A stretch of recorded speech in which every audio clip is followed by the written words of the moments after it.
3D Studio Max এর video টিউটোরিয়ালের এই পর্যায়ে আমরা কয়েকটি ছোট ছোট প্রজেক্ট করা দেখব।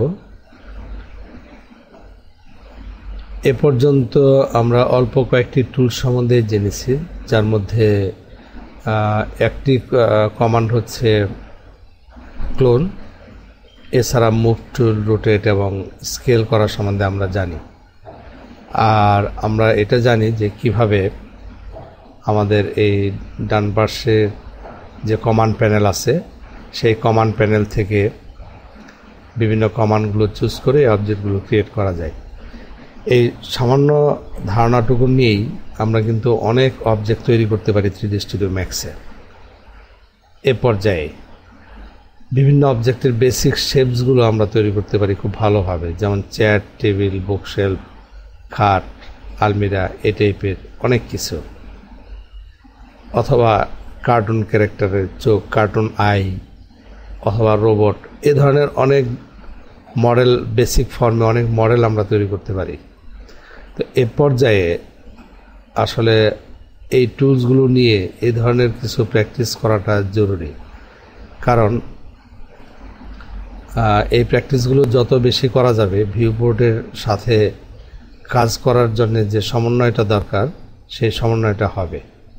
তো আমরা শুরু করি একটা সিম্পল টেবিল তৈরি করা থেকে। তো একটা টেবিল বললে আমরা যে বিষয়টা বুঝি তা হচ্ছে একটা সারফেস এবং 4টা পা, এটা হচ্ছে টেবিলের বেসিক ফর্ম। কিন্তু এছাড়াও আমরা জানি যে হাজার রকমের বা আরও অসংখ্য ইনফাইনিট ভেরিয়েশন হইতে পারে একটা টেবিলের, কিন্তু আমরা বেসিক ফর্মটাকেই প্রাধান্য দিচ্ছি এবং আমরা এই পর্যায়ে একটা বেসিক ফর্ম তৈরি করতে যাচ্ছি।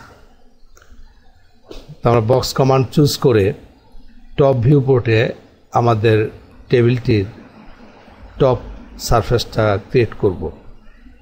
এই ওয়ার্কফ্লোটাও খুব গুরুত্বপূর্ণ যে আমরা একটা অবজেক্ট তৈরি করার সময় তার কোন অংশটা কোথায় তৈরি করতে হবে বা কোন ভিউ পোর্টটা আমরা চুজ করব, এই বিষয়গুলো প্রাথমিক পর্যায়ে একটু কমপ্লিকেটেড মনে হতে পারে, বাট আমাদের এই কিছু এক্সাম্পল বা ছোটো ছোটো প্রজেক্ট যদি আমরা দেখি বা এগুলো প্র্যাকটিস করি তাহলে খুব তাড়াতাড়ি এই সমস্যাটা থেকে আমরা বের হয়ে আসতে পারবো। ওকে, আমি এখন আমাদের টপ ভিউ পোর্টটাকে অ্যাক্টিভ করে টপ ভিউ পোর্টে আমাদের টেবিলটির সিম্পল টেবিলের টপ সারফেসটি ক্রিয়েট করছি। ধরা যাক টপ সারফেসের শেপটি হচ্ছে এরকম। এবার এর সামান্য একটু পুরুত্ব আমরা দিচ্ছি এবং ফ্রন্ট অথবা লেফট ভিউ পোর্টে আমরা পুরুত্বটা পর্যবেক্ষণ করব। এই অবস্থায় এখন আমাদের বক্স কমান্ডটি অ্যাক্টিভ আছে। এই অবস্থায় আমরা যদি জুম এক্সটেন্ড অল বাটনে ক্লিক করি তাহলে সবগুলো ভিউ পোর্টে আমাদের এই টেবিলের সারফেসটি জুম আউট হবে এবং আমরা দেখতে পাচ্ছি এখানে। এবার এগেইন টপ ভিউ পোর্টে এই টেবিলের সারফেসের, এটা আমরা টেবিলের টপ সারফেসটি দেখতে পাচ্ছি। Top view means plan view. এখানে আমরা জানি যে টেবিলের পা কোন অবস্থানে থাকতে পারে। একটি পা এখানে হবে, অপরটি এখানে, এখানে এবং এখানে অন্য পাগুলো। তো যাই হোক, এখন আমরা টেবিলের পাটি যে অবস্থানে থাকতে পারে সে অবস্থানে যদি আমরা একটি বক্স ক্রিয়েট করি, এভাবে আমরা একটি বক্স ক্রিয়েট করলাম। এ পর্যায়ে আমরা বক্স কমান্ড থেকে বের হয়ে আসতে পারি। সো আমরা যদি মাউসের রাইট বাটনে ক্লিক করি অথবা বক্স কমান্ডে ক্লিক করে এটাকে ডিঅ্যাক্টিভ করতে পারি। তো ধরা যাক আমরা মাউসের রাইট বাটনে ক্লিক করলাম, দেন আমাদের বক্স কমান্ড থেকে আমরা বের হয়ে আসলাম। এবার আমরা কিবোর্ড থেকে যদি ডব্লিউ বাটনে প্রেস করি তাহলে মুভ টুল পাবো। শিফট ড্র্যাগ করে শিফট বাটন প্রেসড অবস্থায় যদি এই বক্সটিকে ড্র্যাগ করা যায় তাহলে এর একটি ক্লোন পাওয়া যাবে। সো আমরা শিফট বাটন প্রেস অবস্থায় এই বক্সটিকে এক্স অক্ষ বরাবর আমরা ড্র্যাগ করলাম এবং এর একটি ক্লোন আমরা এখানে তৈরি করলাম। ওকে, তাহলে পার্সপেক্টিভ ভিউপোর্টটিকে ঘুরিয়ে যদি দেখা যায়, দেখা যাবে যে তার টেবিলের সারফেস এবং অপর দুটি পা এখানে ক্রিয়েট হয়ে গেছে। বাকি দুটি পা তৈরি করার জন্য আমরা টপ ভিউপোর্ট থেকে এই দুটি পাকে একসঙ্গে আমরা সিলেক্ট করতে চাই। ম্যাক্সে একসঙ্গে সিলেকশনের জন্য একটি অবজেক্ট সিলেক্ট অবস্থায় যদি আমরা অপর আরেকটি অবজেক্টকে সিলেক্ট করতে চাই তাহলে কন্ট্রোল বাটনে প্রেস করে এই কাজটি করতে হবে, অথবা আমরা উইন্ডো সিলেকশন পদ্ধতিতে আমি বাইরে ক্লিক করলে পরে ফাঁকা জায়গায় আবার ডিসিলেক্ট হবে। আমরা অন্য আরেকটি পদ্ধতিতে এই দুটি বক্সকে অর্থাৎ এই পা দুটোকে আমরা সিলেক্ট করতে পারি, সেটা হচ্ছে উইন্ডো সিলেকশন পদ্ধতি। এভাবেও আমরা এই দুটি বক্স সিলেক্ট করতে পারি। এবার টপ ভিউ পোর্ট থেকেই আমরা যদি এই দুটি পাকে একই সঙ্গে ক্লোন করে এই পাশে রাখি তাহলে আমাদের টেবিলের 4টি পাই আমরা পেয়ে যাব এবং আমাদের সিম্পল টেবিল ক্রিয়েশন কমপ্লিট হবে। তো এ পর্যায়ে শিফট প্রেস করে এগেইন আমরা টপ ভিউ পোর্টে ওয়াই অক্ষ বরাবর এই বক্স দুটোকে ক্লোন করে শিফট ড্র্যাগ ক্লোন করে অপর পাশে রাখলাম এবং এই পর্যায়ে আমাদের বেসিক টেবিলের ক্রিয়েশন কমপ্লিট হলো। আমরা যদি জুম আউট করে এগেইন ভিউ পোর্টগুলো এবং পার্সপেক্টিভ ভিউ পোর্টটি সিলেক্ট তো আছেই, এবার অল্ট ডাব্লিউ কমান্ড দিয়ে আমরা ভিউ পোর্টটিকে ম্যাক্সিমাইজ করলাম। আবার আমরা যদি অল্ট প্রেসড অবস্থায় মাউসের মিডল বাটন প্রেস করি তাহলে আমরা রোটেট করে দেখতে পারবো ভিউ পোর্টটিকে এবং আমরা দেখতে পাচ্ছি যে আমাদের টেবিলের বেসিক শেপটি বা বেসিক ফর্মটি, যে ফর্ম আমরা চিন্তা করলাম সে ফর্মটি আমরা পেয়ে গেছি। এ পর্যায়ে একটি জিনিস আমাদের লক্ষ্য করা দরকার যে আমরা খুব সাধারণ কমান্ডগুলো অর্থাৎ যে সিম্পল কয়েকটি মাত্র কমান্ড আমরা জানি, মুভ করা, কয়েকটি সাধারণ কয়েকটি টুলসের ব্যবহার, মুভ টুলস বা রোটেট, স্কেল টুলস এবং ক্লোন কমান্ড, একটি কমান্ডই আমরা ব্যবহার করছি ক্লোন, আর সেই সঙ্গে বক্স ক্রিয়েশন কমান্ড। এগুলো ব্যবহার করে আমরা একটা শেপ তৈরি করতে পারছি বা একটা বিশেষ ধরনের অবজেক্ট বা কোনো একটা বস্তু আমরা ক্রিয়েট করতে পারবো বা অবজেক্ট তৈরি করতে পারবো। এটি একটি ভালো প্র্যাকটিস এবং প্রাথমিক পর্যায়ে এই প্র্যাকটিসটি খুবই গুরুত্বপূর্ণ।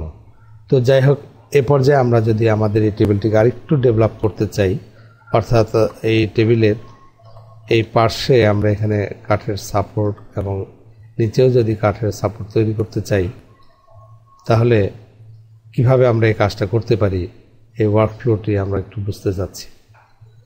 তো এগেইন আমরা ম্যাক্সিমাইজ টগল বাটনে ক্লিক করে 4টা ভিউ পোর্টে গেলাম। এবার পুনরায় বক্স কমান্ড অ্যাক্টিভ করে ফ্রন্ট ভিউ পোর্টে টপেও কাজটি করা যায়। ধরা যাক আমরা যদি ফ্রন্টে করি, এখানে একটি বক্স আমরা ক্রিয়েট করতে পারি। টপ ভিউ পোর্টে আমরা এই বক্সটির পুরুত্ব আমরা লক্ষ্য করছি। বক্স কমান্ড ক্রিয়েট থেকে বের হয়ে আসলাম, এটা রাইট মাউস ক্লিক করে টপ ভিউ পোর্টে অথবা লেফট ভিউ পোর্টে আমাদের এই নতুন তৈরি হওয়া বক্স, যা আমাদের এই টেবিলের সাইডে একটি কাঠের সাপোর্ট হিসেবে কাজ করবে যেমনটা থাকে, টপ ভিউ পোর্ট থেকে যদি আমরা এটিকে সরিয়ে একটা নির্দিষ্ট জায়গায় প্লেস করি, ধরা যাক এই পজিশনে যেখানে এটি থাকতে পারে। এবার পার্সপেক্টিভ ভিউ পোর্টটিকে ঘুরিয়ে আমরা দেখি, ইয়েস, এই জায়গাটায় একটি কাঠের সাপোর্ট থাকতে পারে। এবার এই পাশে অপর পাশেও অনুরূপ একটি সাপোর্ট তৈরি করার জন্য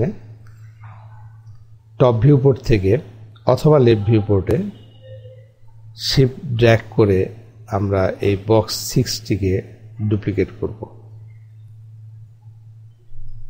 ওকে, আমরা দুই পাশে দুইটি সাপোর্ট পেয়ে গেছি। এবার অপর দুই পাশে সাপোর্টের জন্য আমরা এই বক্সটিকে ক্লোন করতে চাই। এ পর্যায়ে এই ক্লোনের কাজটি আমরা করব রোটেট টুলস ব্যবহারের মাধ্যমে। আমরা যদি রোটেট টুলসটি চুজ করি এবং শিফট প্রেসড অবস্থায় যদি এই বক্স 7কে আমরা রোটেট করি শিফট প্রেসড অবস্থায়, এবং 90 ডিগ্রি যদি আমরা রোটেট করি তাহলে অনায়াসে অ্যাকচুয়ালি এখানে ডিগ্রিটি দেখা যাবে। এই জায়গাটা আমরা ডিগ্রি দেখতে পাবো যে আমরা কত ডিগ্রি রোটেট করছি, 84 পয়েন্ট সামথিং।